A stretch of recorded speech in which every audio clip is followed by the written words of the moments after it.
Hey, what's going on, y'all? It's Crazy McCormick up in this motherfucking bitch, and thank you for being a part here of the Retrospective here on the Sid Jones Network.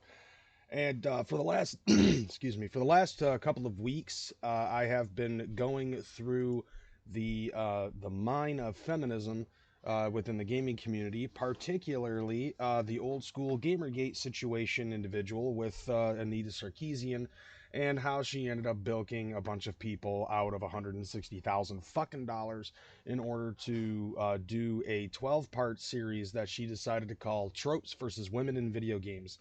Um, I have actually already, within the span of less than a month, covered the first 4 years of this shit that she ended up putting up, where she was talking about the trope in video games of the damsel in distress, broke down all of that stuff and everything of that nature. But we're not finished with this yet. We're actually getting through a couple of other things when it concerns this crazy bitch that wants to try to basically ruin everything that is life. And before we continue on with the previous with the stuff that happened during the Gamergate years, we're going to be going through this. Apparently, there's a second season that she ended up doing shit. But the funny thing is, get this, I look up. I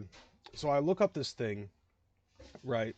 Now, keeping in mind, Tropes versus Women in Video Games was supposed to be a 12-part series. Now, you can't see this, but I'm looking at, I'm actually currently looking at the season one of, Tropes versus Women in Video Games. So, as of right now, it says here that she has 11 videos. So, the next video that originally I was supposed to do was called The Legend of the Last Princess Hypothetical Game Concept. This apparently turned out to be a clip from part 3 of the shit that we ended up covering last week. So, thank God that's less videos that I actually have to cover. So, even though it's a minute spared out of my fucking life that I can actually use to enjoy the tropes of females in the video game history. So there is a couple of other videos that she had put on here. Now I'm basing some of these on the ones that she has marked as fundraisers. So the 3-part series of the Damsel in Distress that she did, those are all fundraisers.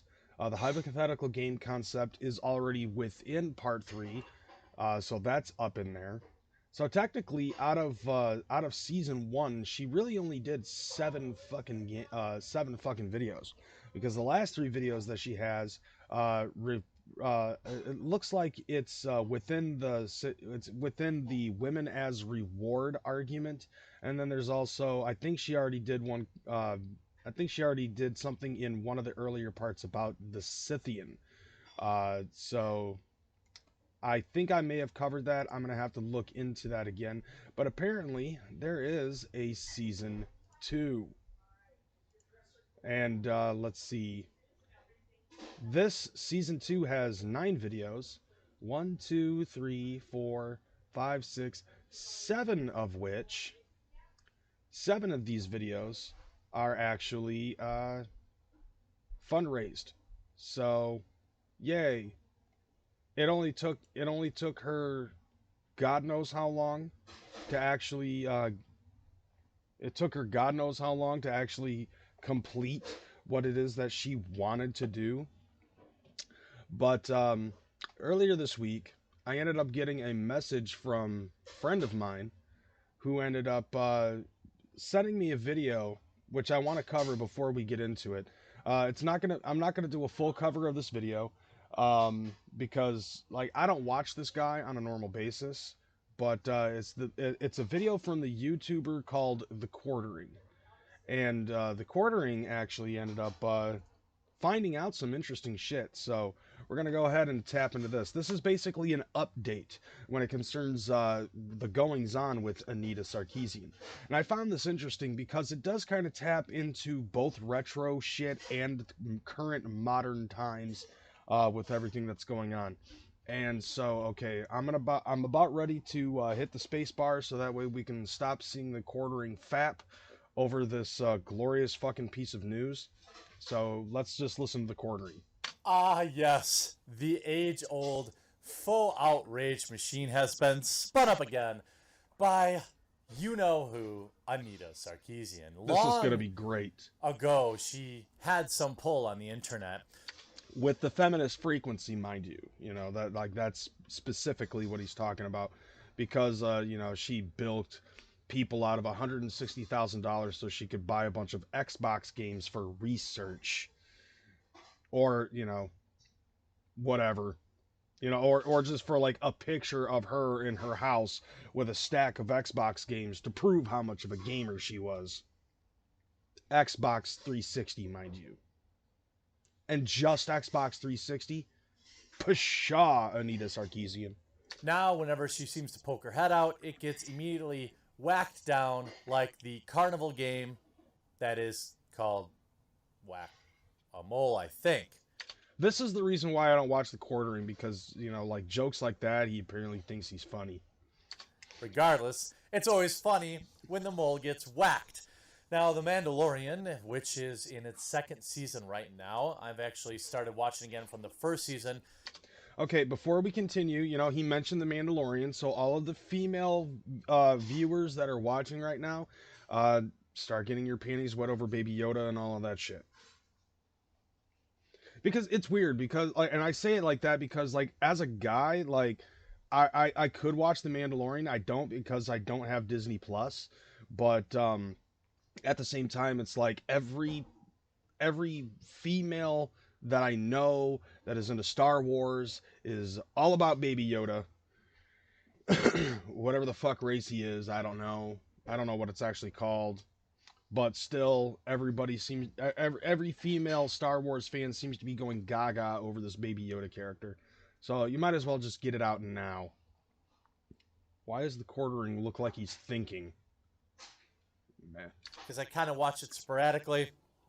It's very popular, which means people with certain political leanings are going to want to inject their opinions.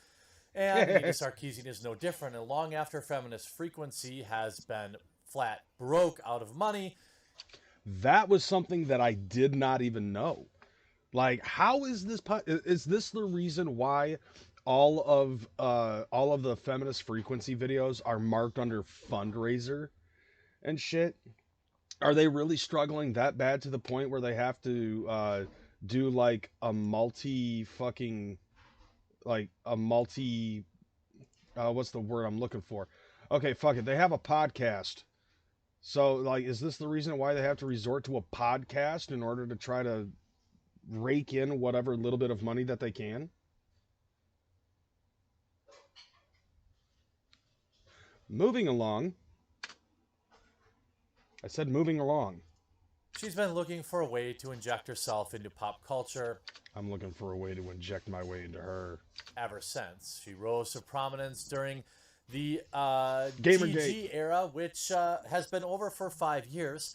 But people like her have never moved on because they've never developed a set of skills to profit from anything but being a victim. Now that is comedy. Okay, quartering, you're this close to getting my subscription. She put out a tweet about of course, the boob armor. That's right. Oh my god. Posting saying, Lady Mandalorians. Wait. About. Okay, this is hilarious. I should actually, I'm going to create a new scene, just so that way, hold on a second. I'm creating a new scene just for the purpose of capturing this as a whole, so that way you guys can see this. Hey, look, it's Steve Shives. Steve Shives is the first fucking response to Anita Sarkeesian's tweet. So this is the tweet that Anita Sarkeesian ended up putting out. It says, Lady Mandalorians have boob armor? Oh, come on, seriously. So I'm gonna have to I'm trying to move this up a little bit farther so that way you guys can see this. So this, yeah, so this right here is the female Mandalorian with titty armor, and and Anita Sarkeesian is mad at this. And then you over here you have, Steve Shives, who is notoriously known in the YouTube circles. He is known for butt sniffing anything that screams feminism because his wife tells him to.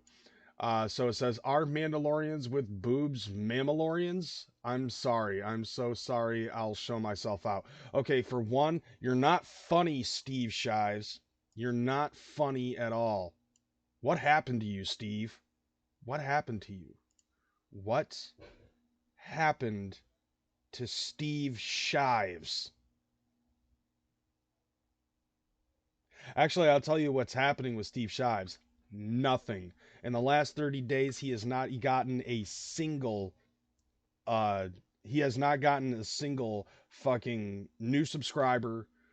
Nobody's left either, but for somebody who has as many subscribers as he does on YouTube, I find it funny that he's only averaging somewhere around like 4,000 views a day. 4,000 views a day, Steve Shives, and you're not gaining any fucking new people. What happened to you, Steve? What happened? Of course, the boob armor. That's right.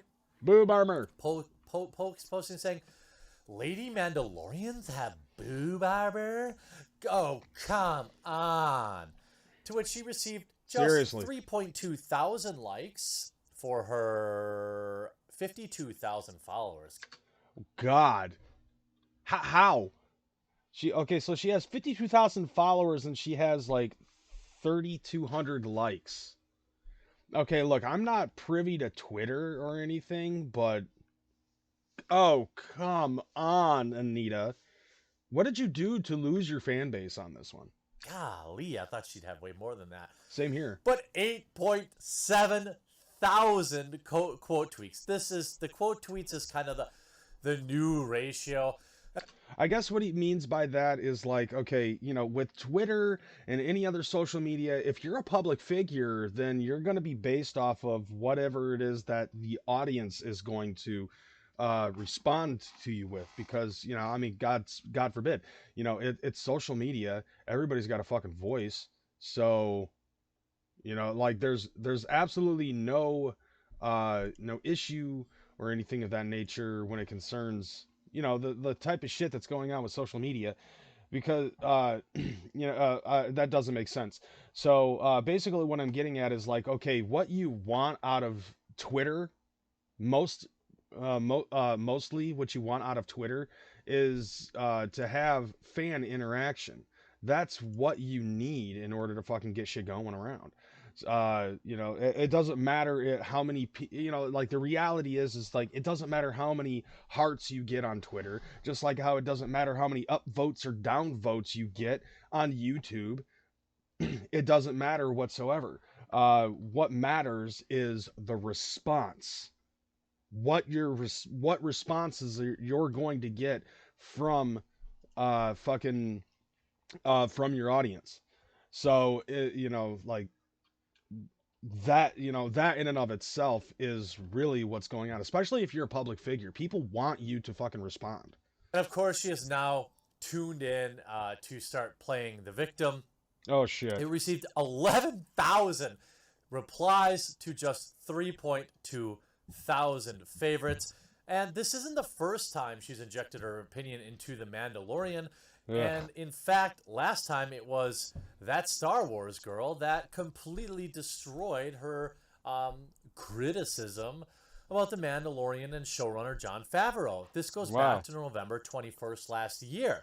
YouTuber that Star Wars girl, which coincidentally is going to be in 2 videos today. Shout out to Anna. Shut down Anita Sarkeesian after she blasted Disney's new Star Wars TV series The Mandalorian and showrunner Jon Favreau. Sarkeesian took to Twitter to say, am I extremely tired, or is there not a single female speaking character in the first episode of The Mandalorian. I gotta have missed something, right? I like how he's doing like the little Valley Girl voice to imitate Anita Sarkeesian. And like basically this is the way I look at it. Anytime that somebody shits on Anita Sarkeesian, there is a newborn baby in this world.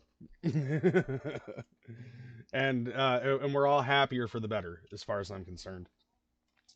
Oh wow, I'm surprised. I have to interject on this because I am heavily surprised at this given moment in time that we do not have one single person coming up in here and trying to not only critique what I'm saying, but also nobody in here to shit on what I'm saying. Like I've had one fucking viewer this entire time. It's like who the fuck are you? Like who the fuck are you? It can't be just me. It's just a bot. Come on, what the hell's the matter with you people? All right, I'm gonna have to interject myself in order to fucking try to get people in here. Like, what the hell?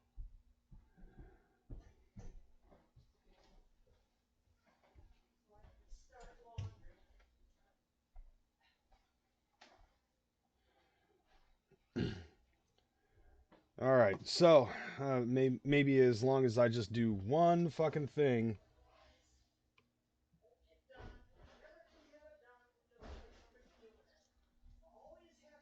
All right. Sorry, people upstairs. Let's see. Okay, I've done my gerb. Let's go ahead and continue on with this because like you're gonna like anybody that's gonna be watching this is gonna be very entertained with the fact that she's about to get lambasted, and it's hilarious to me. Sarkeesian most definitely missed the entire scene where the Mandalorian visits the armorer, played by actress Emily Swallow. It's actually one of the more interesting scenes of the first episode. It hints at the Mandalorians' deep culture and their value of their people, place, and on the Beskar metal. That's funny. That's the scene where he has this plate and she melts it down, creates a piece of armor out of it.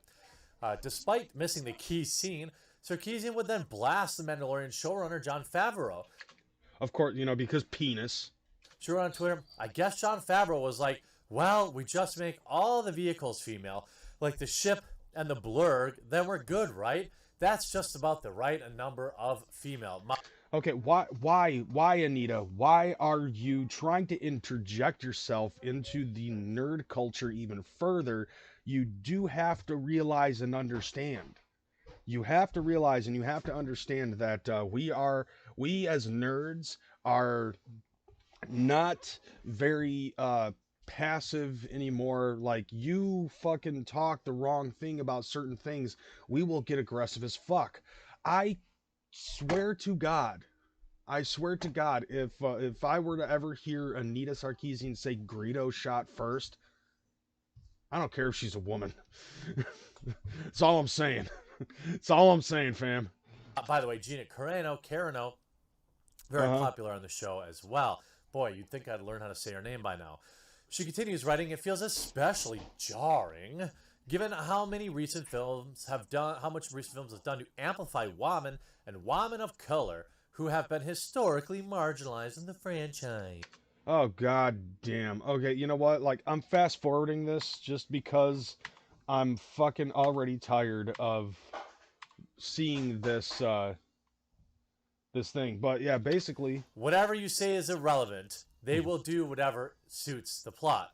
Okay. Also, people saying the armorer is a woman. How tired of your feminist policy. Yes. Didn't you get these wonderful movies, Charlie's Angels and Terminator Dark Fate? We've had enough woke BS this year.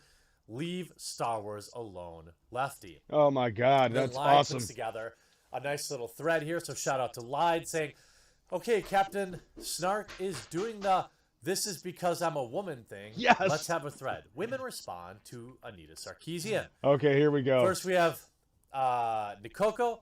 Would you rather have their bobs exposed? I don't get the criticism here. How about, I have a 34H cup. I need this type of armor regardless of what your flat chest thinks. How about Sabrina?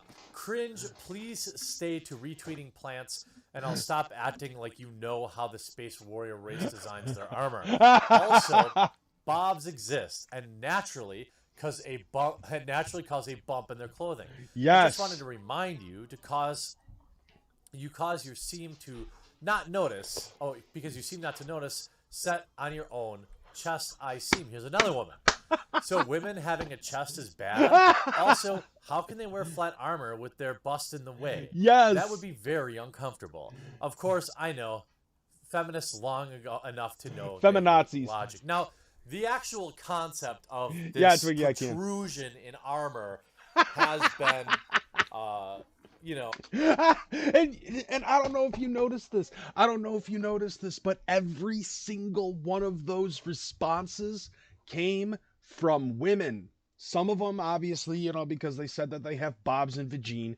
And, one chick said that she had a 34H cup and all of this other stuff. It's like, oh my. But every single one of them fucking just lambasted Anita Sarkeesian because of the size of her chest. Look, Anita Sarkeesian, just because you could fit into the male Mandalorian armor doesn't mean that every female can fit into the Mandalorian armor. widely debated. But at the end of the day, like, who cares? I mean, more women responding. More women. Wear a military flak vest that pushes your chest down to almost non-existence like I had to do, and you'll be begging for this type of armor. Right. You braying moron. Yes. It's female-shaped armor because, get this, females are shaped differently. Oh, God, that's it's a headache. Not boob armor. Boob armor. Would you rather their chest be compressed like a waffle maker? Oh, my God. Here's another female. Some do and some don't. So what? This isn't new. Why aren't you upset that they give Mando a flat-chested armor? See how dumb this sounds? Right. Here's Vera Dark. What just drink it in. Drink it in, fam. Like pancakes? All right, Imagine here's the being mad just because their chest isn't pressed into pancakes under flat armor. Have you ever worn a flat chest plate while having these? It's literally the equivalent of wearing a corset 3 sizes too small, and you'll get cramps for a week. Right, and you can't bounty hunt when you have, like, as good when you have cramps, because they're the fucking Mandalorians, you know what I'm saying? And right, yeah, Tabitha even says, no way my boobs would fit in that flat armor. Right. See, it would be weird if it was a dude that was trying to fit into the female Mandalorian armor. Just as much as it would be uncomfortable for a female to be wearing the male Mandalorian armor. Just like, it's like, okay, look, if you've ever gone to a Comic Con or something like that, where there's going to be a lot of women that are going to portray female cosplay of a male character, they're not the ones that are, like, seriously, like, let's say that we have a small, cute, petite woman, okay, and she's dressed up like actual Thor rather than rather than the fucking female Thor that's going to be coming out in a that's going to be coming out in a movie in a little while. I would like to see the next Thor movie where and this is actually an interesting twist that now that I'm thinking about it, this would be interesting to see where it would be see, well, who the fuck Senator Amidala, Natalie Portman, yeah.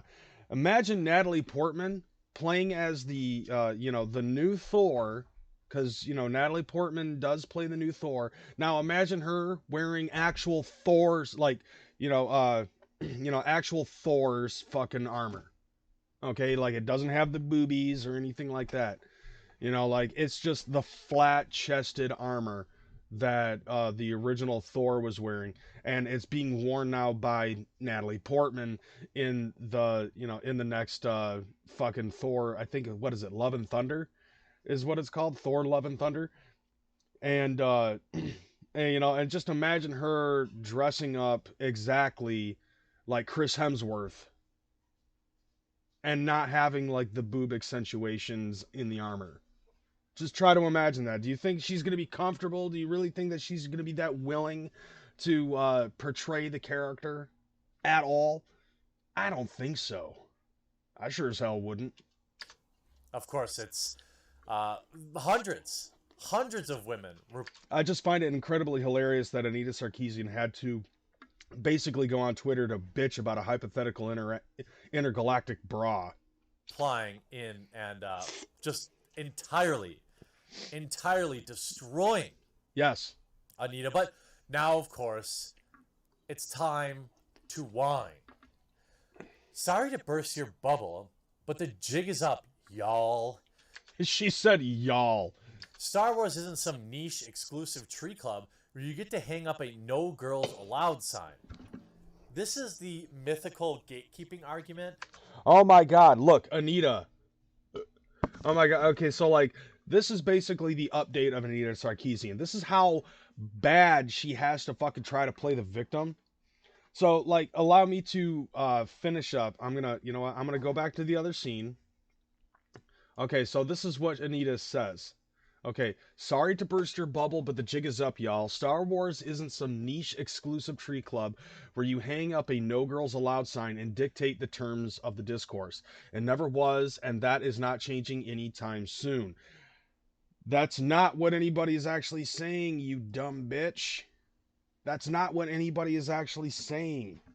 Of course there's a no girls allowed. Dude, I get turned on by a chick who fucking, cosplays as an elf. Okay?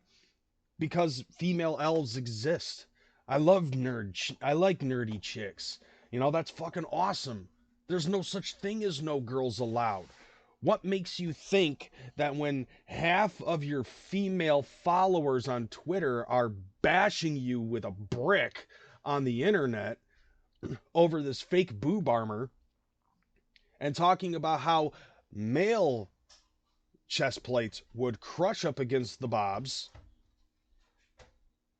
and cause a lot of discomfort, whether you're trying to cosplay the role or trying to save the galaxy, far, far away and a long, long time ago. There's no such thing as a no girls allowed thing anymore. There are lots of women that are into this nerd culture. Go on Twitch. I have so many female friends now because of my speed running. Okay, I'm friends with X Christine. I'm friends with Tabitha Sanchez right here. I'm friends with a speedrunner by the name of Absolute Katie. We're all nerds on here. There is no split line, no girls allowed. We're not 7 years old in a tree fort anymore. Where do you come up with this? Especially when it's all women that are bashing your fucking skull in on the internet, telling you that you're wrong. We got no feminist allowed signs. Yeah, that's true. Nerds rule, also true. So what she is saying is girls should be allowed to wear a man's armor. No, what she's upset about is the fact that the breastplate is accentuating the breasts of the female Mandalorian character. I see no problem with this. Okay, you know what's funny is that on my speedrunning channel, I was speedrunning Mega Man 3 the other day, and in my chat, the conversation goes everywhere. And at some point or another, actually no, I'm not actually now that I think about it, it wasn't actually on my channel. But a good plug for my channel nevertheless. It happened in my Discord, where boobs ended up fucking becoming a thing. It ended up being a topic of conversation, which, it's a male-dominated fucking Discord, but the women like it. And boobs ended up coming up and becoming primary part of the conversation. And I was like, dude, boobs are awesome. Like, who doesn't like boobs? I found the answer. Fucking Anita Sarkeesian doesn't like boobs. There you go. I think, and since she is the cornerstone of my argument in any and all of this, I would have to say it's not just Anita Sarkeesian. Maybe it's just full on third and fourth wave feminism that can't stand boobs. Personally, like I personally think that the buck should have stopped at second wave, and that's been my argument this whole fucking time. You know, because third wave feminism just kind of takes it away from equality into turning it into supremacy. And it's been like that ever since I've been aware of what feminism actually is. So, okay, so Emily ended up posting a meme in the Discord about boobs. I'm all boobs. I'm not an ass man at all. You know, with me personally, like it's like okay, if it's either got to be big boobs and no ass, or small boobs and big ass, or a good decent proportion of the two. You know, like it has to be somewhere in there. Um, because like with big boobs, that's great because you know chest pillows. With ass, it's like cool. It's awesome. And then a good portion of the two, you know, it gives me a good cuddle sesh, and that's just the way I look at it. Okay, so enough of my toxic masculinity. Let's take a look at the toxic feminism. That has been raging for about 5 years now. Uh-huh. Last time I checked, I didn't see any dudes standing in front of the Star Wars box office doors and refusing women. I didn't Exactly, see any Twiggy. men refusing to let women buy Star Wars action figures. Yeah, okay, so it's official. Tabitha, Emily, you both are not allowed, because I say so, because I'm a man, you are not allowed to buy Star Wars action figures whatsoever. Not even the Lego ones. You're not even allowed to get like the fucking Legos or Mega Bloks version of the Millennium Falcon. It's not allowed because I'm a man and I say so. You know, thus is the word of the quartering. In fact, I would be willing to bet you that there are millions of men who would absolutely love it if their girlfriends or wives actually showed interest in Star Wars. Yes, that is truth. I mentioned that before the quartering ended up fucking mentioning that. Yes, and that is I am in 100% agreement of that. Like not no kayfabe, no bullshit. I like nerdy chicks. This is the same tired argument that these people make about Magic the Gathering card games and video games and things like this. It's absolutely absurd. I played Magic the Gathering since 1993. And Okay, only look, I don't in care. the late 2000s did this argument start Are coming. you gonna I bat? spent keeping females out Shut in up. temper tantrums. Are you gonna When a woman make even has the slightest make critique. fun of Anita Again, it's not Sarkeesian some because more? you're a woman. In fact, much of the backlash of your statement came from women. Temper tantrums. Hold on. When a woman even Okay, so yep, here's the okay, so here's the next one. Let's see. These grown ass children get so emotional and throw these embarrassing temper tantrums when a woman has even the slightest critique on the mainstream corporate media they feel ownership over. They keep trying to gatekeep the most popular franchise in the world.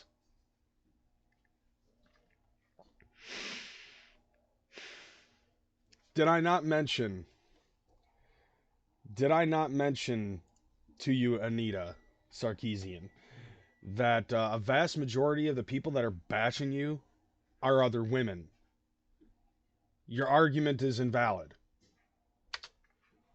Like, your argument is totally fucking invalid, Anita. has the slightest critique. Again, it's not because you're a woman. In fact, much of the backlash of your statement came from women. Yeah. The slightest critique on the mainstream corporate media they feel ownership over. Well, you do, apparently. They keep trying to gatekeep the most popular franchise in the world. No, actually, they don't. Actually, yeah, like, okay, wait. Isn't Marvel Studios up there?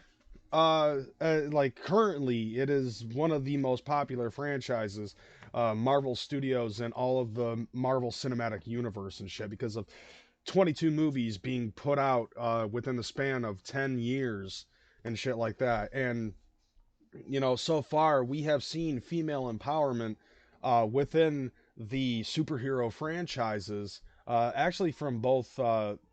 Yeah, exactly. Black Widow having her own movie fucking coming up soon.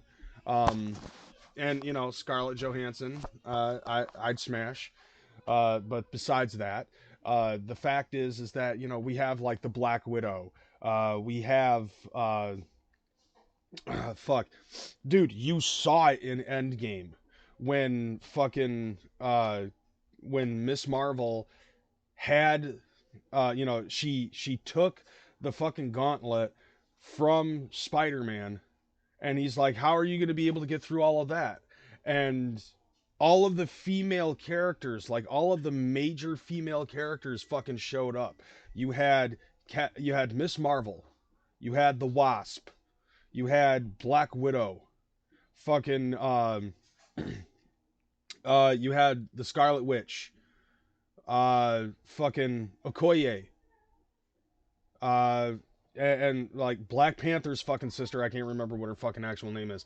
Like, and all of the other female characters, even Valkyrie, like Valkyrie ends up becoming a pivotal role in the upcoming Thor movie. Like, she is the king of fucking New Asgard. Asgard is now being ruled by a female who is called king. On top of that, Valkyrie is a lesbian. So, how are you, Anita Sarkeesian, still not happy with any of that type of shit? And instead of instead of showing pride over the empowerment of women in cinematic culture, and in nerd culture on top of that, you're going to look for the lowest common denominator and you're going to fucking bitch about breastplate armor that was made in a galaxy far, far away a long, long time ago. And yes, Emily ends up making another point too. Harley Quinn has her own movie. Granted, Harley Quinn in Birds of Prey is practically the anti-hero.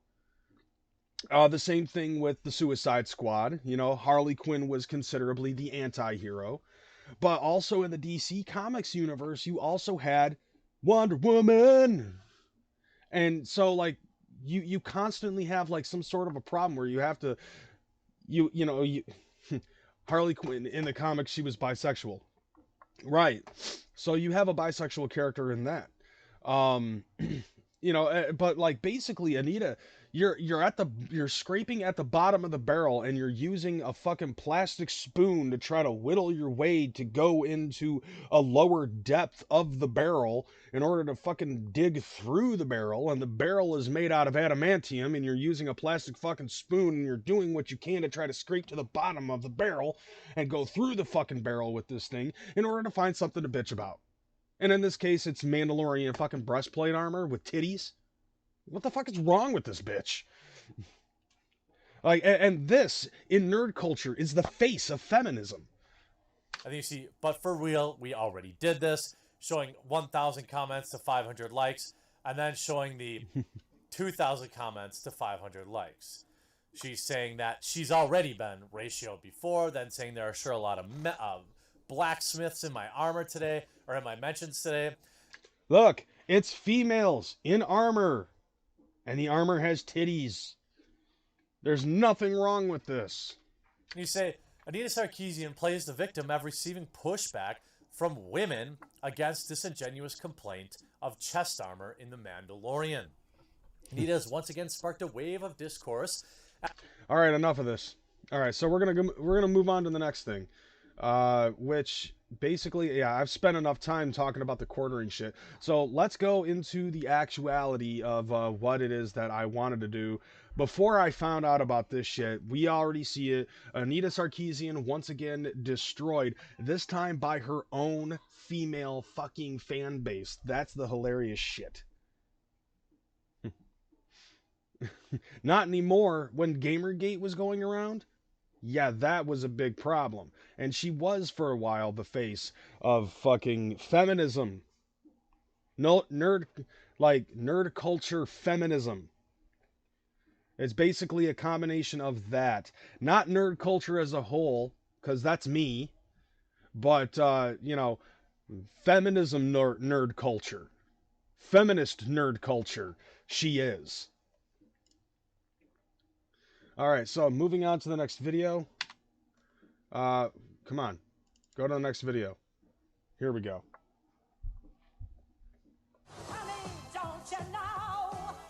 Hey, it's Miss Pac-Man. I can already tell she's gonna bitch about Miss Pac-Man. Whatever. Design. All right. Okay, here we go. Miss Male Character. So I like, maybe in the hopes of trying to save us a half an hour of fucking bitching about this video, let's just automatically assume that what she's going to bitch about is the fact that all Miss Pac-Man is Pac-Man with a bow and red lipstick.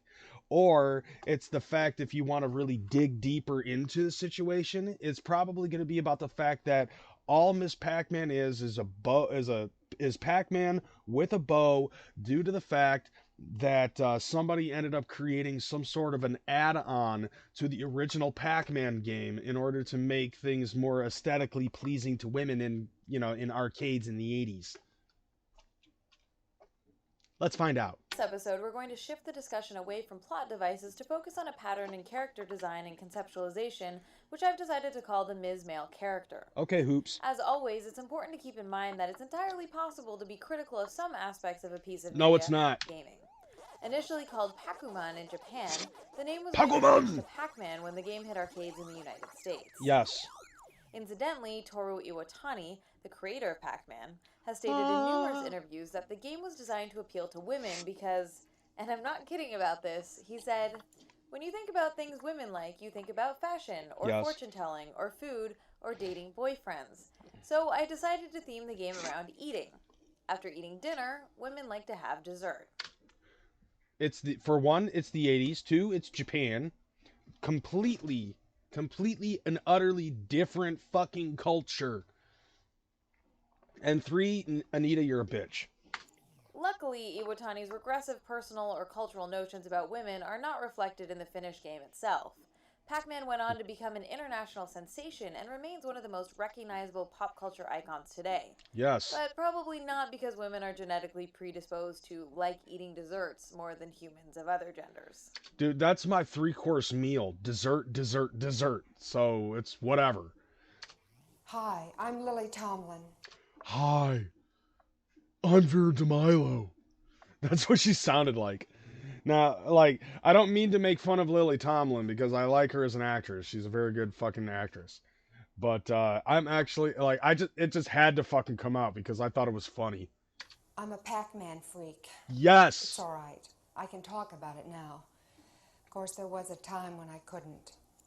The next year, a group of MIT students created a mod for the original Pac-Man arcade cabinets called Crazy Otto, which featured 4 new mazes and a new male hero with little legs. Okay. The idea was to sell this enhancement kit to arcade owners so they could breathe new life into older Pac-Man machines.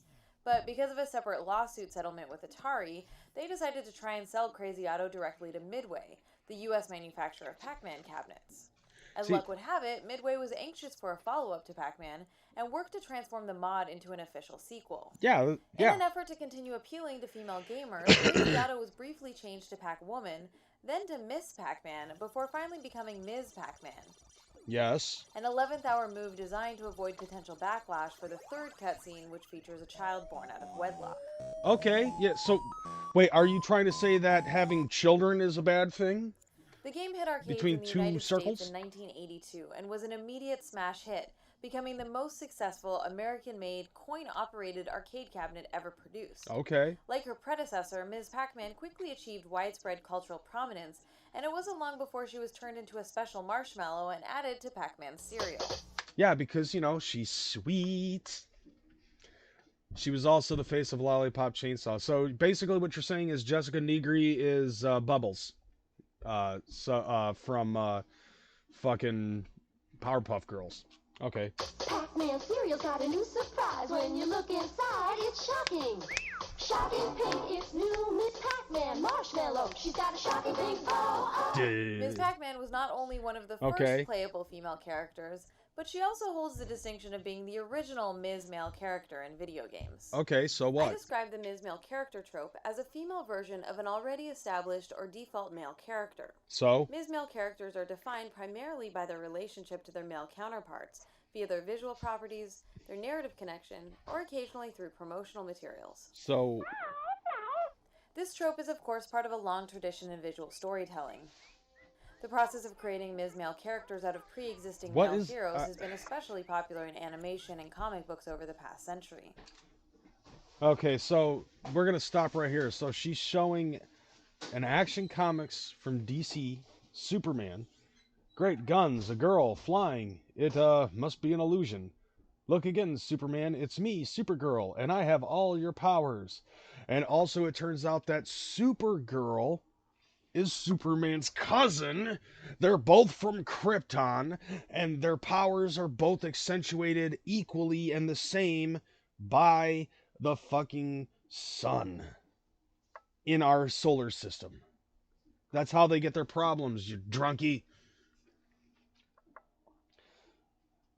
When the female spin-off is an exact duplicate, she is sometimes referred to as a distaff counterpart. Okay, so what's duplicate about this? Fucking Superman has black hair and trunks. Supergirl has blonde hair and a fucking dress, skirt, whatever. And you know, that does kind of help to accentuate it. Now, like, if you understood the history of Superman, okay, where Jor-El ends up sending Kal-El to go somewhere and fucking... Okay, he is weaker than her because he can't handle Kryptonian atmosphere. Let's see you argue that. Thank you, Twiggy. See, like, I don't know 100% a lot about... Like, I can't 100% say that I know a lot about Superman to that extent. But what I can say when it concerns Kal-El is that the Man of Steel ends up fucking getting sent to Earth, not on purpose, because Krypton, his home planet, was being destroyed. Okay? And for the longest time, until he met Zod, he thought that he was the only character that, he thought that he was the only Kryptonian left. And then, boom, turns out that he has a cousin. So he's not alone in the universe. Even though the Ms. Male character did not originate with video games, developers have made generous and frequent use of the trope over the years, especially in games marketed towards young people. Oh yeah, and I might as well also add into the whole thing, since she showed Mickey Mouse and Minnie Mouse. Mice generally tend to look exactly the fucking same. You put one white mouse next to another white mouse, and they both have different genders. The only way that you're going to be able to tell which one is the male mouse is whether or not it has protruding nuts. You know, so like putting a hat on Minnie Mouse with a flower is going to, and a dress, like a little skirt, is going to show the gender differences between Mickey Mouse and Minnie Mouse. Superman knows they're more like him because of a woman. Shame on him. Right? Exactly. General audiences. It's Mr. Arcade. And Miss Arcade. Miss Hey. Arcade. Wow. You don't like Miss Pac-Man? Into the tunnel. That couple's in love. Yeah, with Miss Pac-Man. Let's explore this trope Yeah. in a little more depth by asking a simple question. How do we know what gender a particular character is? Other than their names, how do we know that the collection of pixels on the right signal male, while those on the left indicate female? The Well, in bow. order to differentiate Ms. Pac-Man The from lipstick. her already world-famous counterpart, her Look. Pac-Man, no lipstick. creators added a series of stereotypical design elements. With only a few pixels to work with, designers built on top of the original Pac-Man template, adding a red bow, red lipstick, an eye with makeup, long lashes, and a mole as beauty mark. Okay, so now let's drink that in, Anita Sarkeesian, because look at what you're wearing and look at what I'm wearing. Okay, I am not wearing any facial makeup whatsoever. You are wearing lipstick, hoop earrings, mascara, Okay, you got your eyebrows drawn in, you got your hair done, and you know, so you know, and you're looking all pretty and cute and shit like that for the camera with your Mandalorian male breastplate armor fucking looking chest. And then there's me. I'm a fucking dad bod dude wearing a hoodie. My hair is all fucked up. I'm not wearing makeup. I'm not wearing mascara. I'm not wearing lipstick. My eyebrows ain't drawn in. Nothing like that. I look like shit compared to you. And then you've got Pac-Man, who is bland as fuck.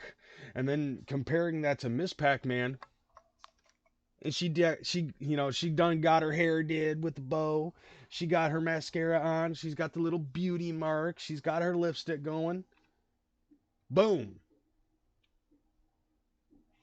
So if you're gonna argue this makeup shit for the differentials between Pac-Man and Miss Pac-Man, I want in the next episode, or maybe even from the remainder of this episode, for you not to wear makeup and show what you really look like. Because you're basically, if you're going to argue that trope, then you might as well just go into the full feminazism and just not wear makeup at all. Be like, this is what a real woman looks like. Even though Ms. Pac-Man is essentially a personified shape, in promotional materials she's presented in high heels with long legs, jewelry, and sometimes a feather boa. Okay, so? The design elements that were used to transform Pac-Man into Ms. Pac-Man are referred to as feminizing gendered signifiers. Now, keeping in mind of this, okay, I'm going to rewind this. Take a look at Miss Pac-Man. As a matter of fact, you know what, let me switch the scene over here so everybody can look at Miss Pac-Man, okay? Think about this. In the 80s, okay, what was the 80s all about? Personal belongings, possessions, like it was, the 80s was all about having high class things. This is why cocaine was a huge thing and why it was so expensive. Okay, this is one of the main things when it concerned the 80s. The 80s was all about access. So you take a look in the background, you have like an old fucking, what is that, a Model A? That looks, or something comparable to that. You've got Miss Pac-Man with her bow and her hair, and her makeup done. She's wearing a pearl necklace. She's got a feather boa. She's got those elbow length fucking glove things. She's wearing high heels. Her legs are exposed. This is the 80s. Okay, this accentuates the 80s. Okay, and like I said, the 80s was all about excess. She was the newest femme fatale. And it's obvious that her attitude shows something like that of who is it that I'm thinking of? I'm trying to think who was it that I was thinking of? Not Anna Nicole Smith, but the chick that Anna Nicole Smith was inspired by. You guys know who I'm talking about. Happy birthday, Mr. President. That chick. Why is the name escaping me? Yes, and yes, Tabitha, exactly right. It's all about Hollywood glam in the 80s. Keeping in mind, Anita Sarkeesian is my age. And even then, she couldn't even figure this out. Thank you, Tabitha. Marilyn Monroe. That's that is who Miss Pac-Man in this photo is reminding me of. Is Marilyn Monroe. All about Hollywood glam and excess and success as well as excess and and all that other stuff. This is what the 80s was about. And you want to fucking create some sort of a fake and create some sort of a fake narrative to bitch about this when you lived in this era. You were all around this type of stuff. Even people like, even bands were all about the glam shit. Okay, so you're gonna bitch about that? It's like, Jesus Christ. Like, is there no shame? Is there no bottom for this woman? It's almost as bad. Like, Anita Sarkeesian at this point to me is like Brett Keane for the fucking Drunken Peasants, where it's like you think that she reached the bottom, and the next time you see her, she found a way to fucking dig even deeper. She did bitch about Mortal Kombat. Like, like in the last one of the 3 episodes that I watched, she basically was saying that because women like Kitana and Melina and Sonya Blade and all those other female characters were on the same were on the same even playing field as the male characters like Raiden and Kano and Sub-Zero and Scorpion and stuff like that, like because of the fact that they were on an equal playing field. Basically, in a nutshell, she was pretty much saying that they don't count because that was equality. Like that was equality upon the genders within the video games and stuff. And she focused more along the lines of the damsel in distress like Princess Peach. And then when the roles were reversed, she even bitched about that because of the abilities that Princess Peach had entailed in Super Princess Peach for the Nintendo DS. And there's no satisfying this woman. With long legs, jewelry, and sometimes a feather boa. So what? The design elements that were used to transform Pac-Man into Ms. Pac-Man are referred to as feminizing gendered signifiers. The bow, the makeup, the long eyelashes are all specific stylistic choices. They're all part of our culture's visual vocabulary, intended to convey information about gender to the viewer. Okay. Game designers use these stereotypical attributes as a sort of shorthand to quickly identify a given character as female. And it works, and there's no problem with that because most dudes don't do this. They don't puff out their cheeks with makeup. They don't put on lipstick unless they're goth. They don't put on eyeliner or, mascara to accentuate their shit, and they don't fucking wear a feather bow. They don't wear a bow in their hair. Unless their kids are, unless they're playing with their fucking kids.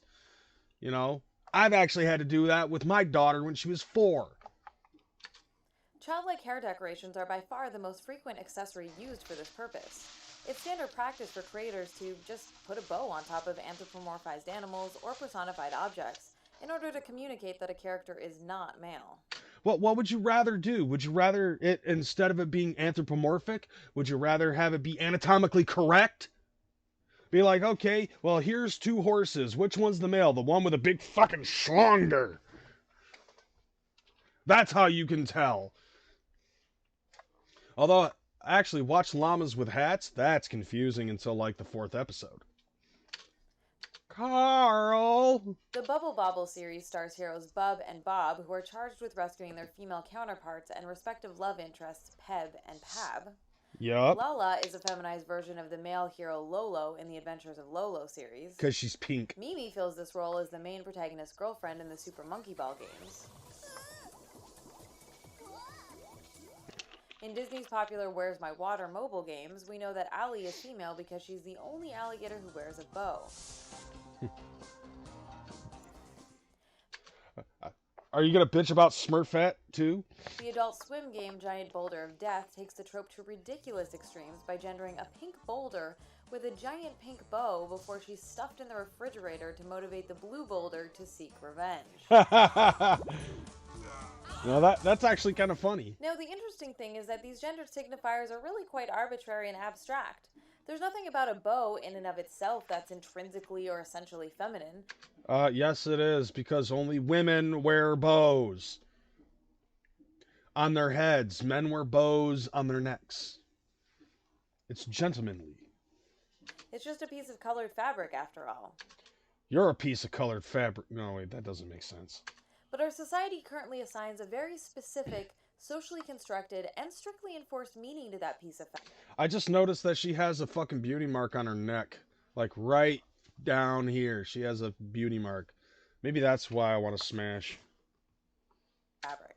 It's a symbol that conveys the concept of female, and invokes the idea of girlhood. The indie game Rogue Legacy has an interesting system whereby you can be randomly assigned the choice of either male or female heirs to play on each run. Okay. The characters are essentially identical, both mechanically and aesthetically. And that shouldn't be the problem. But she wears a bow. Except for a very minor difference in their breastplate styles. So far, so Oh my god, this shit again. good. But all the female heirs also have a strangely conspicuous and completely unnecessary lavender-colored bow on top of their armor. Why is that a This problem? is a classic example of put a bow on it. No, look, no, this is a classic example of the breastplate armor between the male and female characters because of the minimal amount of sprites being able to use. They are so close to comparison that we have to add something to accentuate the fact that this is the female character. Now put a bow on it.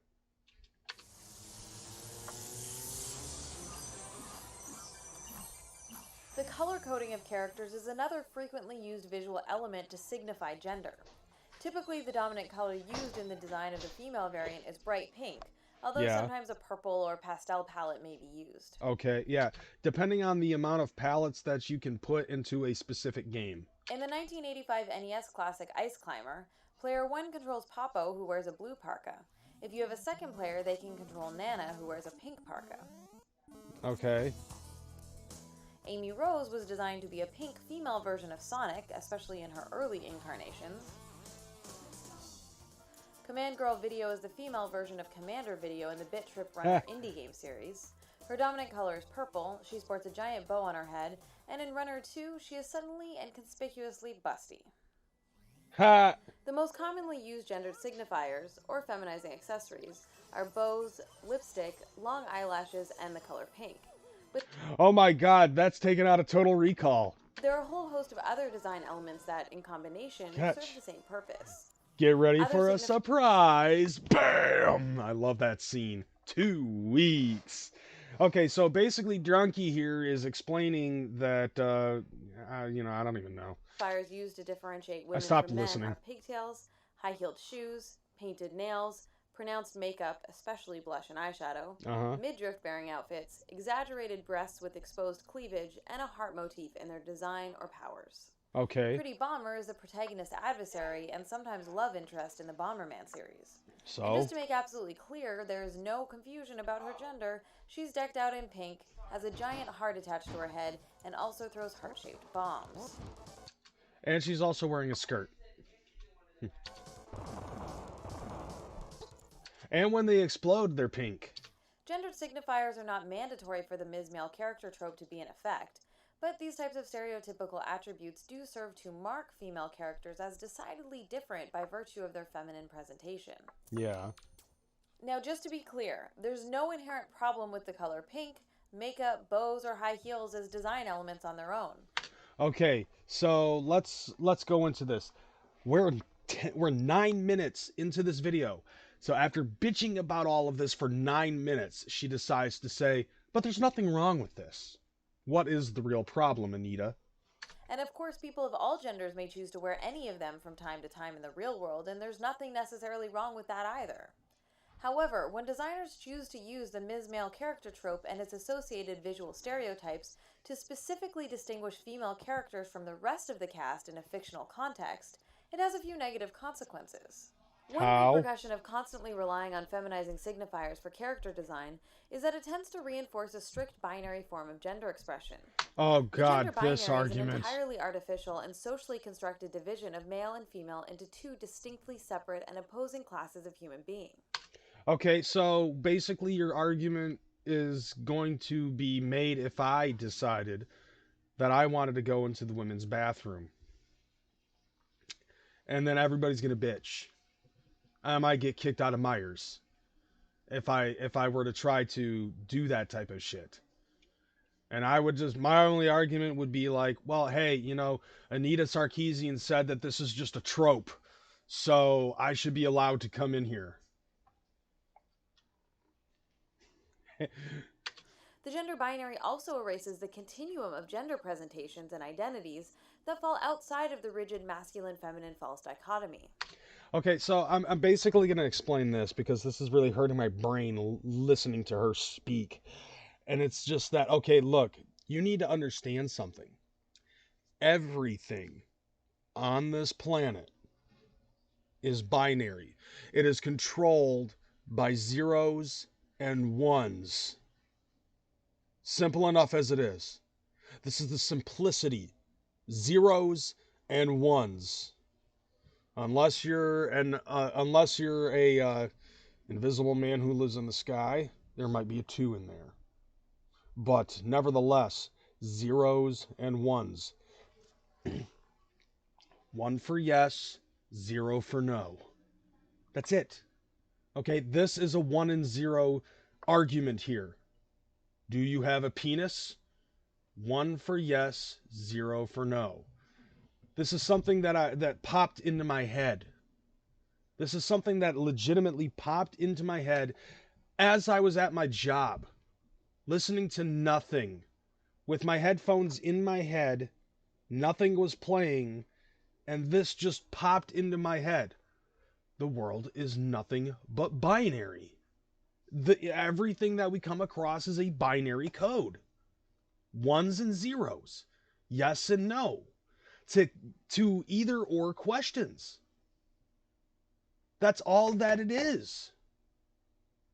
Some things tend to work a little bit faster than the others, binary wise. But this is the simplicity of it. There is no 1.5. There is no 0.5. There is not even a 2 that we know of. But this right here is legitimately binary. 1 and 0. And within that strict binary, women are marked, while men get to remain largely unmarked. Not entirely.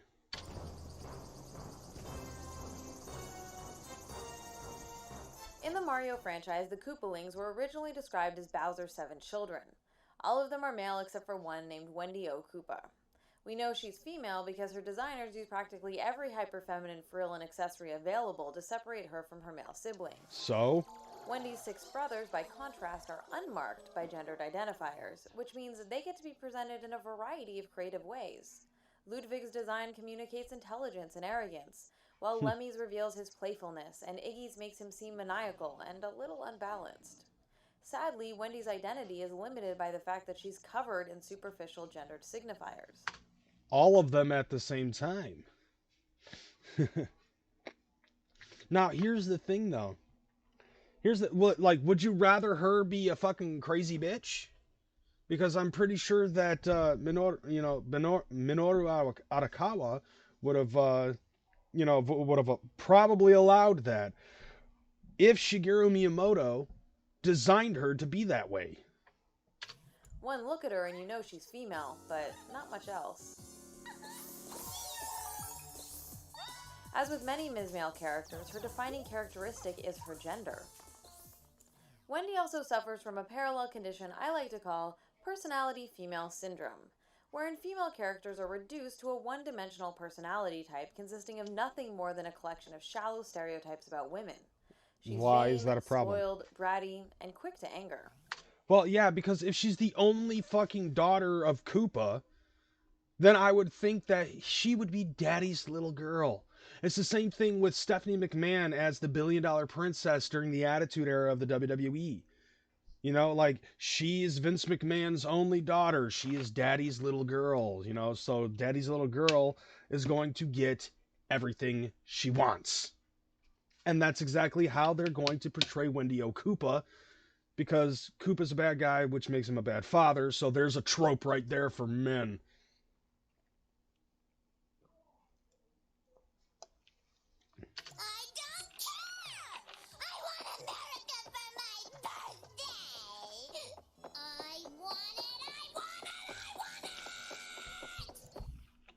When female characters are marked by obligatory stereotypical identifiers, it actively limits the range of available options by enforcing a narrow, restrictive, and monolithic model for the portrayal of femininity.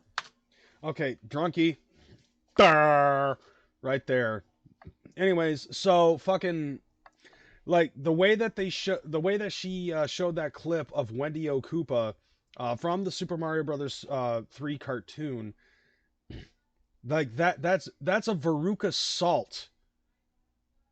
Okay, that's Veruca Salt from the Charlie and the Chocolate Factory movie, or Willy Wonka and the Chocolate the one with Gene Wilder in it. I want it now. You know, because like she demands things because she is the she is the apple of her father's eye, and her father is a terrible father. So you're gonna get a bratty little a little bitch of a female character when the father is a terrible person. Meanwhile, since male characters are allowed to Trust be me, I know, I have it kids. permits a much wider array of possibilities for their designs. I should note that even though pink and purple are strong gendered indicators when combined with other feminizing visual markers, Kirby is gay. She's just going to put it out there. Those colors are not the exclusive domain of women. Ha, there we go, an asexual character. And one is pink, one is green, one is blue, one is yellow. I want to see her try to explain her way out of this wet paper bag.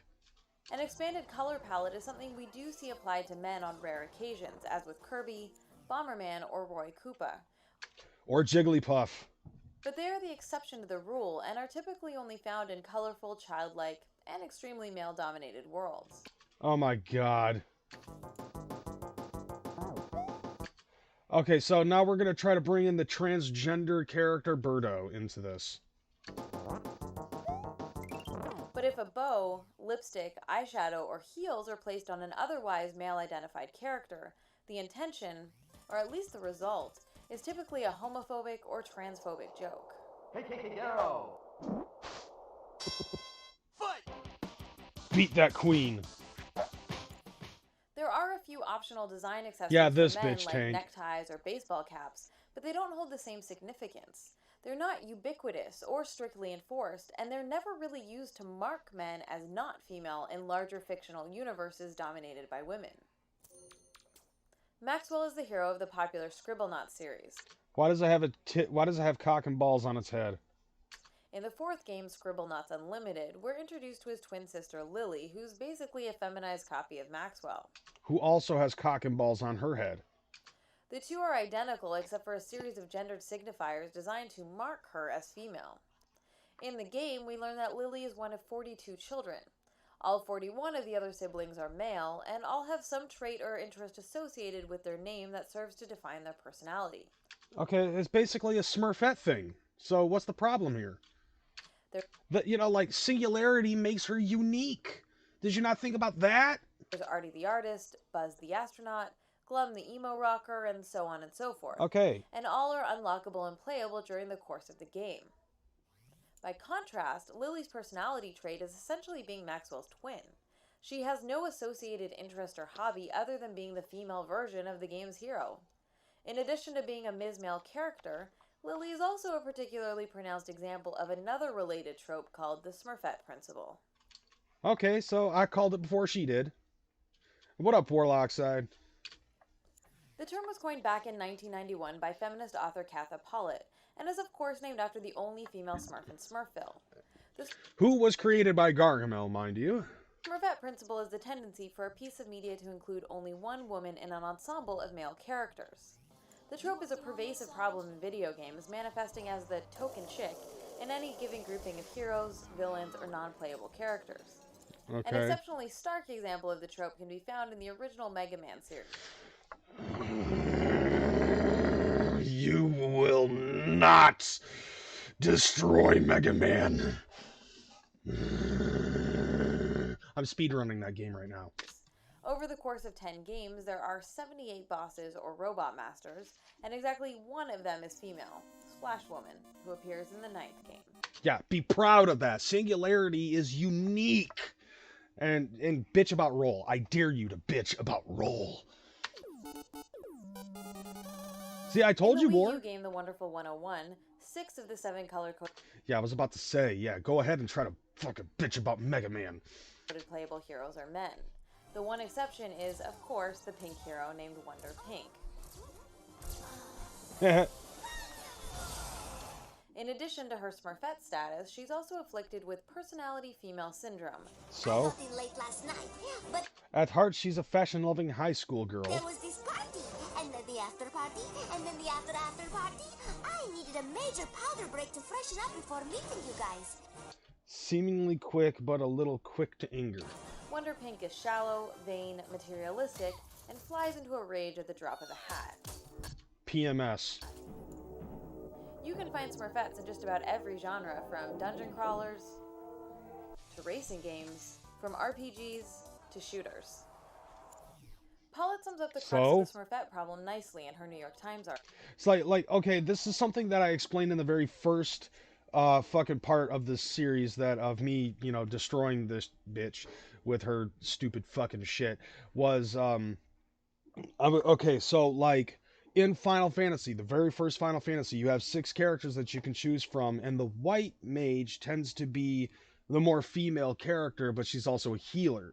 You know, because females are usually tending to be a little bit more along the lines of the more caring and motherly type of character, obviously, because of the gender, so it would make sense for a female to be a healer.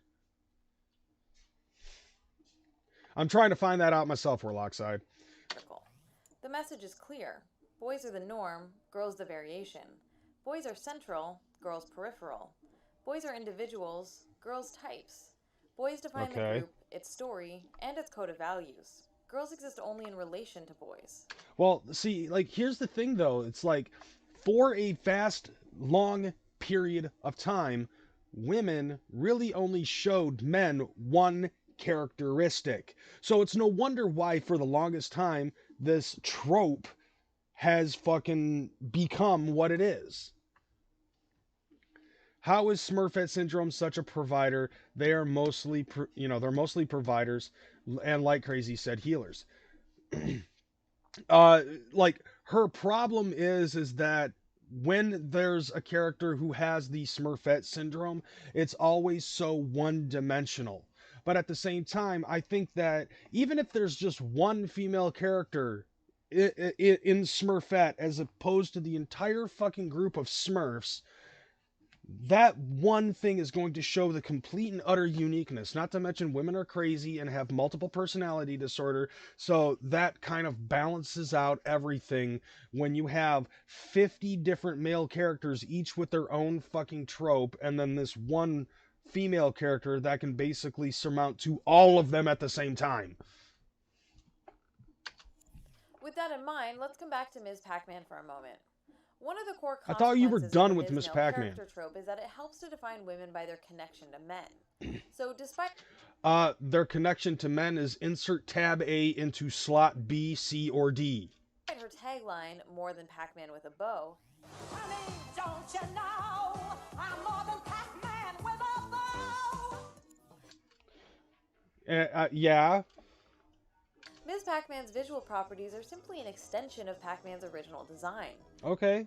She actually kind of is just Pac-Man with a bow. Her simple narrative reinforces the fact that she really only exists in relationship to Pac-Man.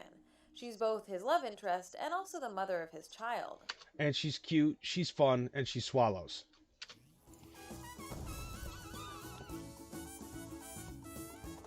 Okay, now we have Dixie, the token black chick in the Donkey Kong series, I guess. I don't know. And it's funny because they're showing only Dixie, but they're not going to show the other one with the long legs. The one that controls the save states. Dixie Kong is the female variant and love interest of Diddy Kong. Note the ponytail and hair ringlets, pink shirt, pink hat, earrings, and eyelashes, all to distinguish her from her predecessor. As opposed to Diddy Kong, who has a tail and a non-existent penis. Essentially, Ms. male characters are feminized imitations or derivative copies of already established male characters. They exist only because of and in relationship to their male counterparts. So the fuck Ms. what? Male characters typically aren't given their own distinctive identities and are prevented from being fully realized characters who exist on their own terms. Like, I hate this bitch so much. This has the perhaps unintended effect of devaluing these characters and often relegating them to subordinate or secondary status inside their respective media franchises. Get to the point. Even when they are on rare occasion given a starring role in a spin-off or sequel. Okay. One very old and notable example of the Ms. Male character trope comes to mind. Really? As the story goes, God made Adam in his own image and then later took a rib from Adam's side and fashioned a woman out of it to be his wife and companion. Now, are you going to complain about the fact that she has motherly hips and she doesn't have a six-pack like Adam does? By the way, this is proof. This is proof right here. Women, this is all your fault. This Adam and Eve version of the creation myth reinforces a subordinate view of women. Man is cast as the original concept and source code for woman, who is derived from his body. Essentially, Eve is a sequel to Adam, just as Ms. Pac-Man was built from the body of Pac-Man who came before her. See, like this picture right here just proves Anita knows what I just said. I swear to God, dude, she's taking benzos. In a male-identified society like ours, men are associated and become synonymous with human beings in general. Yeah. In other words, male tends to be seen as the default for the entire species. I'm trying to do everything in my power to actually listen to what she's saying. But everything that she's saying has, like, half of the things that she's been saying has been drowned out just due to boredom. In video games, male identification manifests as a tendency for all characters to be male by default, unless there's some special reason or specific justification for women to be present in the story. Okay, that picture that we saw, this picture right here just basically, Video games, okay, male so look. identification manifests as a tendency. Okay, take a look at the bottom right. Take a look at the bottom right. As a matter of fact here, I'll move this over. So we have all these characters right here, right? Even Rob the robot, which Rob stands for Robotic Operating Bunny, a fucking Moogle. Oh, this female fairy right here, that's a male character, according to her. Oh, look, there's a character right here. That's a dude. Moogle. That Moogle right there, that's a dude. That fish is a dude. That fire flower is a dude. That's an interesting Pac-Man. Oh, look, here's Princess Peach. Princess Peach is a dude. That 1-Up is a dude. Kirby is a dude, confirmed. Let's see, these Metroids. Yeah, those are dudes. The Lakitu and that Babam right there, those are dudes. That eggplant, that might be female because it's purple. But yeah, and that axe is a dude. That Pow Block, that's a dude. Bullet Bill, that's a dude. Metatar, that's a dude. That Goomba, probably a dude. The sun is a guy. That thing back here, that's pink, right? Yeah. That might be in the doorway right here. It's pink, but it's probably a dude. So like what the hell is wrong with Anita Sarkeesian? Oh wait, everything. What the fuck? And then also, fuck, they have Mappy in that picture too. But you know who I didn't see in this picture? Waldo. For all characters to be male by default. They put Peter Pepper and the fucking dog in there too. Unless there's some special reason or specific justification for women to be present in the story. You never know. That dog might be male or female because when at the very beginning of Duck Hunt, when the dog is sniffing around, trying to catch the scent of the ducks, I didn't see a dick on the dog, so it might be female. To help illustrate one of the ways the male is default phenomenon operates in gaming worlds, let's take a look at the mobile mega hit Angry Birds. Oh god. When the game was first released in 2009, the 5 original birds in the flock were identified by their color and did not include any specific gendered signifiers. Over time, as the game has grown in popularity and the brand has expanded to include numerous spin-offs, real-world merchandise, and a weekly cartoon series, the birds have been given more distinct personalities and actual names. There's actually the token pink bird. Mobile developer Rovio first began gendering birds in February 2011 with the release of their Valentine's-themed episode for Angry Birds Seasons, which includes Ms. Male character versions of the red bird, the white bird, and a female pig as love interests. Note the bows, makeup, and long eyelashes. There's a larger unintended consequence to marking these just birds like as Miss female Pac-Man with feminizing gendered signifiers. It reinforces that all the other birds and pigs without these specific visual cues are all male by default, unless otherwise noted. The addition of the pink bird to the main flock in 2012 further entrenched male as the default setting for the Angry Birds universe. That's cute. I should mention that Rovio later stated that the white bird was also female, and Yeah, she's white, and yeah. So the white bird is female. So it's basically Mama June as a bird. her Matilda. This revelation led to a character. She got angry about genders not being gendered, and then yeah, she got angry about genders not being gendered, and then she got angry about genders being gendered. There's no winning with this bitch. Like, if it just looked like a fucking egg, then it probably would have been fine. Character redesign, which has feminized the white bird by adding pink accents, rose cheeks, and long eyelashes in the Angry Birds cartoon series. Yeah. Just to make absolutely clear that she is female. Over in the Mushroom Kingdom, we have Toadette, who is both a Ms. Male character and the only woman among the Mushroom People. Yeah, but, you know, you do realize that all of the Mushroom People look pretty much exactly the same. So this might not be the only Toadette out there. Her introduction to the Mario spin-off games emphasizes the fact that all the other Toads in the entire species are male. Both the Smurfette principle and the Ms. Male character tropes create scenarios that reinforce a false dichotomy, wherein male is associated with the norm, while female is associated with a deviation from the norm. However, each female singular fucking Smurfette trope character that you're bitching about, each one has its own unique identity and attitude. That's what, you know, rather than just the aesthetic design that looks very similar to the original Toad, Toadette still has a different attitude as opposed to Toad in general, because Toadette is a completely different person than Toad. The one where you showed where it was like you know, maternal twins, or or was it paternal twins, where one was male and one was female. Twins generally, for the most part, tend to have very similar interests half the time. Do I really need to explain more about binary to Anita Sarkeesian? Everything we've discussed in this episode thus far has been related to visual design or narrative connection. But there's another way that the Ms. Male character trope can manifest itself, and that is through marketing and promotional materials. A great illustration of this trend can be found in BioWare's highly regarded Mass Effect series. Alright, so let's see. I know these are old videos, but even at the time of her study and arguments, it's still outdated as fuck. Tropes are just that. Tropes. I agree with that, Tank. The games offer players a choice between a male or female version of the protagonist, Commander Shepard.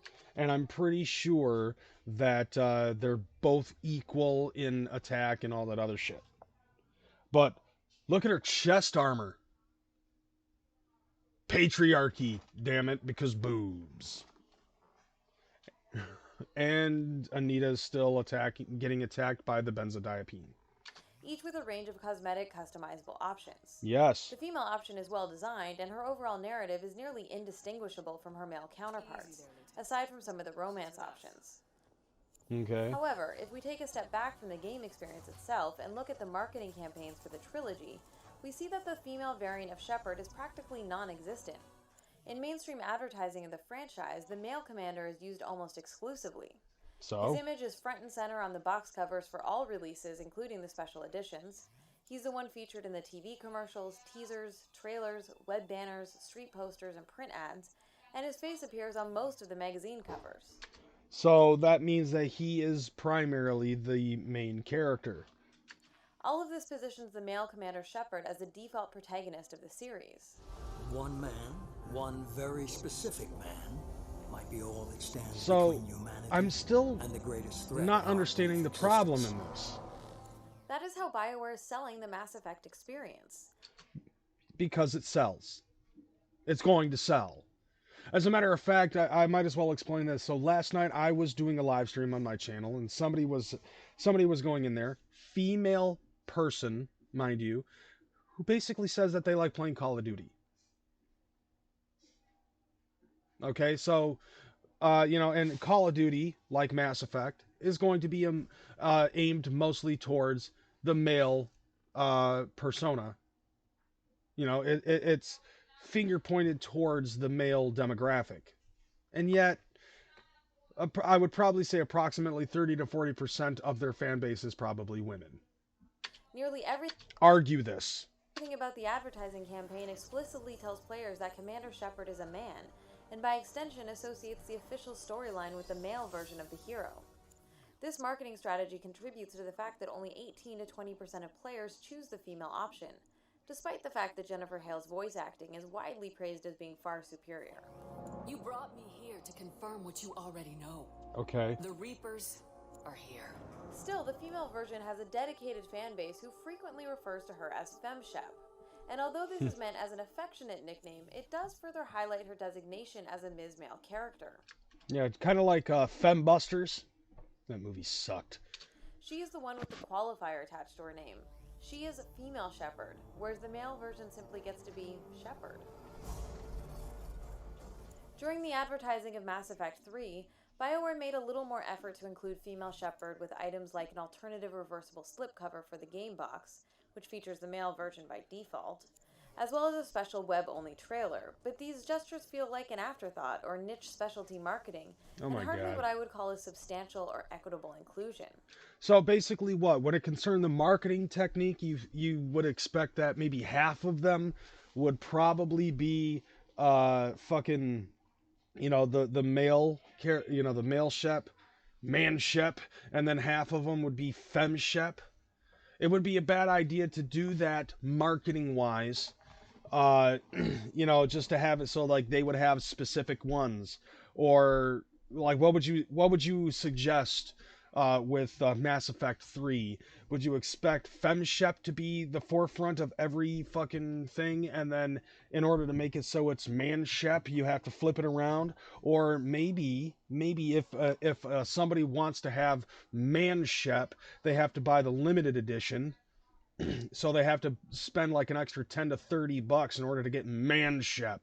Otherwise, if because a vast majority of people don't get the limited edition, so it would probably be in the best interest of the person in order to fucking, I don't know, shut up, Anita. While Mass Effect's advertising strategy might not undermine the story or gameplay, it is a glaring example of how the Ms. Male character trope can be perpetuated by marketing departments unless careful consideration is given to how gender is represented when advertising games that do offer players a choice. Okay. Now, it's certainly true that in many cases, the games starring the female variant are better gaming experiences overall. And taken on their own, each individual example we've covered in this episode might seem relatively benign or trivial.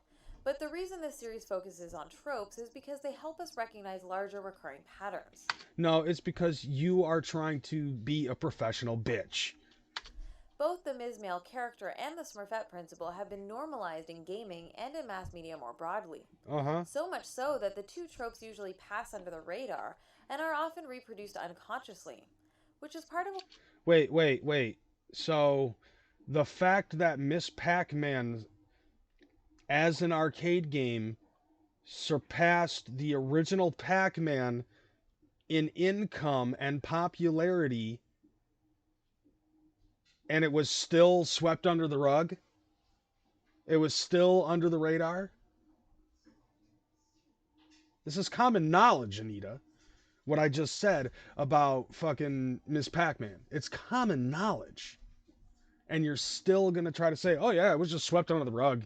Nobody cared, even though it was the most popular fucking arcade game that surpassed the original and Galaga and Space Invaders and all the other games that were out there at the time. And you're seriously going to sit here and try to tell me that it was just like, no big deal. Because woman.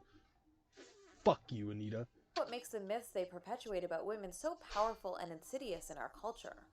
See, here's the thing, though, is like, okay, females are going to gravitate towards that stereotypical trope because, like, especially when you have, like, a singularity in a wide, vast array, it's like, that's the uniqueness, and women can perpetuate themselves to that uniqueness. I'm a dude explaining this to you. in a male-minded sense that makes sense to me. And you still probably wouldn't get it.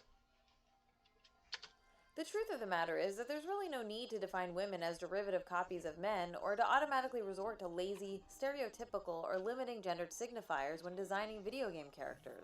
You did it in your own fucking example of what could possibly be a hypothetical video game concept where the princess waits for her rescuer. The rescuer never shows up, and she just gives up and takes care of business herself. And she started off as a stereotypical trope. Do you want to be the pot, or do you want to be the fucking kettle? It was... Wait. That blue square is male. At that moment that Claire realized she had superpowers. Claire is a simple blue cube, and one of the more memorable characters from the indie game Thomas Was Alone. We know she's female it's a because female of her character, name, but it's her blue? narrative, and the pronouns used during gameplay. Claire's gender presentation doesn't reduce her to her gender or separate her from the rest of the cast. Claire needed to come up with a superhero name as soon as possible. Okay, the yellow square was female. Half of the playable characters in Towerfall are women, and the game is also notable for its color-coded version. The Last of the Order wears blue, while the Assassin Prince is decked out in pink. Okay, so what? Indie games like Knit Underground, Scary Girl, It'll Do, and the iOS title Lily all have female characters who resist gendered stereotypes. Oh, bullshit. That last one was a nerd girl. Like, she looked a lot like Sheska from Full Metal Alchemist. Fuck you, Anita. Each of these indie games avoids falling back on the Ms. Male character trope or relying on narrow, superficial visual markers as a stand-in for personality. Okay, let's see. Square. She wants gender-neutral shit, I know. Or female supremacy. One of those two. I mean, like I said, that's the new wave. That's the newest set of waves of feminism, is not equality, but female supremacy. That's how I see it in third wave feminism, and fourth wave feminism is their success of that, because they have men who have been beaten down like fucking dogs, like Steve fucking Shives, as a prime example. Now, take a look at this vast array of characters. I'm going to go back to full screening this. So, allow me a little bit of time. Let me see. Okay, so you notice that one is a nerd girl, one is an athletic girl, 3 of them are practically goth or emo characters, and one is just a square. Okay, can we just notice this here? Okay, so you have 6 characters. One is a nerdy girl. 3 of them, like, one's a fucking zombie pirate. One, like this chick on the right, on the bottom right, that's from Knit Underground. You can obviously tell that character is like more along the lines of the emo scene or the goth scene, one of the two. Then you've got your little poser girl, and then you've got your little, on the bottom left, you've got your fucking tomboy, and then you've got a square. That square right there is Anita Sarkeesian. I'm just pointing that out. That square represents Anita Sarkeesian. Bland and boring as fuck. And trying to hold the tropes, which are the red, orange, and yellow squares, on top of her own head. Visual aesthetics of these female characters displays a range of gender expression and presentation using a variety of hairstyles, color choices, and accessories. Yeah. Developers can also choose to give players the opportunity to get to know the personalities, interests, and struggles of their characters. Even with minimal narrative or... I could tell that the one that was on the top right would probably struggle with the fact that, I don't know, female Mandalorians have breasts in their plate armor.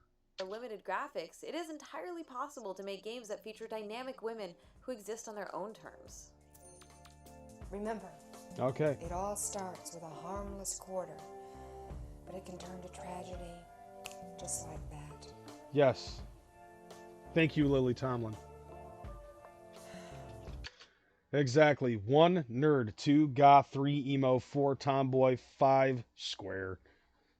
Yeah. Yeah, and that's the end of this one. Jesus Christ, like, why do I continue to put myself through this?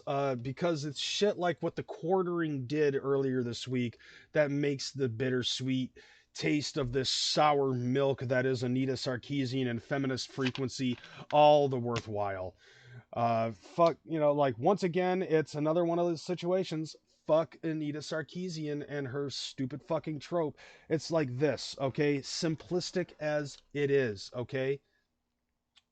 It's entertainment.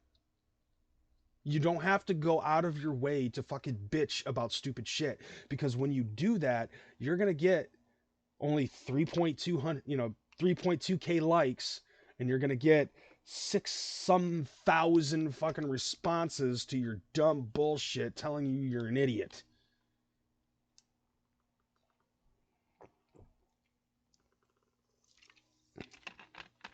This is kind of angering, but like I said, like, I have 2 channels outside of the Sid Jones Network that I play games on, and I am extremely passionate about gaming. Anybody who goes and tries to attack the things that I love, I am going to clap back. In this case, Anita Sarkeesian, even though this shit was like 12, like 5, 6, 7, 8 years old, with the whole Gamergate thing and these bullshit tropes that she tries to fucking cram down everybody's throat and cry about every nitpicking little piece that she possibly can. It does still warm my heart, the fact that Feminist Frequency is going bankrupt with everything that's going on thus far. But I'm going to get the fuck up out of here. That's my time. I've already been overextended on the amount of time that I've put into this shit. So how about this, y'all? Should we yeah, I still get angry on Mega Man, but I will get angry at anybody that tries to besmirch it. And I'm surprised that she didn't bitch about Roll. Because Roll is a fucking housekeeping robot in the storyline of Rockman. So aside from this shit, let's see if there's anybody out there that we can possibly let's see if there's somebody that we can possibly host that is displaying one of the tropes that we have going on. If you're new to this and you haven't already, please follow us. And here on the Sid Jones Network, we're going to be having a couple of things in the near future. There are certain things that we're going to be working on in the next few months now that we have made our affiliate. Make sure that you follow myself if you haven't already, twitch.tv/CrazyMcCormick, even though a vast majority of the people that are following me are already here. Let's see what we've got here. Demon Souls, Legend of Zelda. Let's see. Games done quick. Yeah, I guess they're not doing anything right now. I don't know what the hell's going on. Let's see. What do we got here? Is there anybody that's actually playing something? Where the fuck? Let's see. What do we got? What do we got? What do we got? What do we got? All right. Excuse me. Let's just go into the retro and see if there's anybody out here that's playing. Oh, hey, there's somebody that is playing. What is this? World record attempts. What do we got here? Okay, I saw somebody that had a still shot, and it looked like they were playing a very tropey game, as a matter of fact. Somebody was playing Pac-Man. So let's try to see if there's some, let's try to see that. NW Nike is playing Donkey Kong. No, let's try to see if we can find somebody that's playing Miss Pac-Man.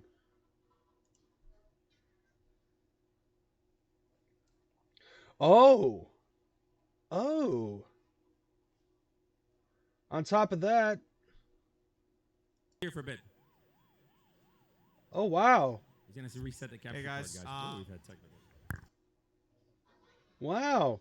Not only that, but they're also playing the actual arcade. Holy shit. Wow, that's interesting. That's interesting how they set that up.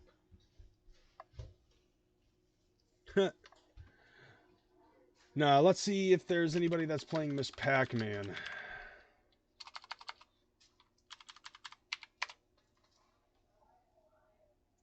Is there anybody that's playing Miss Pac-Man?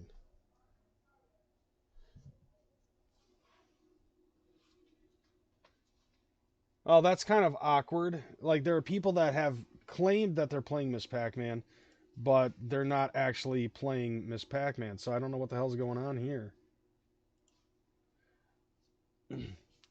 But yeah, like, they just took a break, but we are going to set it up nevertheless.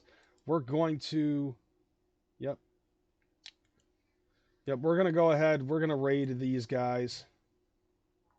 Just for the sake of it. So, type in raid. Paste the name. Alright, let's set it up. We're going to get ready to raid Billy Mitchell playing an arcade version of Pac-Man. And like, when you guys come in, when you guys see this shit, like, it's such a surprising setup with the camera angles and shit. And setting it up with a fucking capture card. It's very interesting, I think. But nevertheless, thank you guys for being here. Thank you for participating up in the chat, and thank you for hating on Anita Sarkeesian with me because it's funny. If you're new to this channel, make sure that you follow us. And like I said before, you know, we're going to be doing some things in the future with subscribers and things of that nature. So with that being said, I am Crazy McCormick. This is the Retrospective. I will be back on next week. Tomorrow, Sid Jones will be on, I believe, at 12 o'clock noon, and Monday at 6 p.m. So with that being said, I'm out this motherfucking bitch, y'all. Deuces.